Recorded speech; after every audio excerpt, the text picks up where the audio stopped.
யார் வந்தது?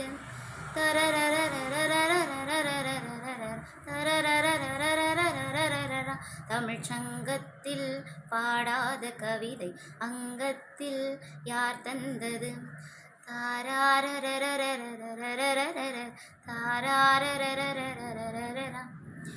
கை என்றே செங்காந்தல் மலரை நீ சொன்னால் நான் நம்பவோ?